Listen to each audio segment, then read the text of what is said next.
ఇందాక మధ్యలో ఒకసారి బ్లాకేజ్ అన్నప్పుడు నాకు ఢిల్లీ మీడియా దగ్గరికి వెళ్ళి టీఆర్ఎస్ వాళ్ళది ఏం కవర్ చేయకండి న్యూస్ అని ఐ గెస్ మీ దగ్గర కూడా వచ్చి ఉంటుంది. ఏమంటారు దాని గురించి, ఏమైనా రెస్పాన్స్ ఉందా? ఇక్కడ నుంచి ఒక చాలా పెద్ద పర్సన్ అయినా ఒకటి రెండు ఇన్స్టెన్సెస్ చెప్తా. ఒకటి భూపోరాటం అనేది జరిగింది, అదే ఉప్పల్ భగాయత్. యా, దాని గురించి. ఆ రోజు ఒక చాలా సీనియర్ నేత, మేము ఒక పేరు పెట్టి కూడా పిలుస్తాం ఆయనని, బీఆర్ఎస్ నుంచి పర్సనల్గా రిపోర్టర్లకు ఫోన్ చేసి కవర్ చేయకండి అని చెప్పి కానీ మాకు ఇన్ఫర్మేషన్ వచ్చింది. అయినా కానీ వాళ్ళు ఆపలేకపోయారు.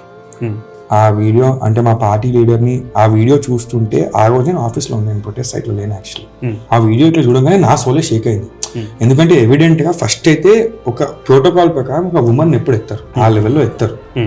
ఎత్తిన తర్వాత కూడా మధ్యలో ఒక రౌతు మీద పడేసారు, అంటే బ్యాక్ ఇంకా హెడ్ వెళ్ళి కొట్టుకుంది. దాని తర్వాత ఒక విజువల్ వస్తుంది ఆ వీడియోలో, డోర్ వచ్చేసి సీదా కొట్టుకుంటుంది అనమాట. ఆ 3 ఇన్స్టెన్సెస్ చూస్తే మాకు ఇట్లా సోల్ షేక్ అయింది అనమాట. ఫిజికలీ బాగానే ఉన్నారా, ఓకేనా అని చెప్పేసి.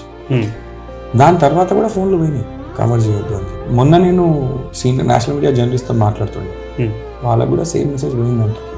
మా గురించి ఒక స్టోరీ గాయంగానే ఎందుకు వేస్తున్నారు, అక్కడ పర్సనలీ పోయి ఒక పెద్ద మనిషి కవర్ చేయొద్దు అని చెప్పడము. నేను వాళ్ళకి ఒకటే చెప్తా, మీరు ఎంతేమనుకున్నా, మీరు ఎంతేం చేసినా మీరు ఆపలేరు.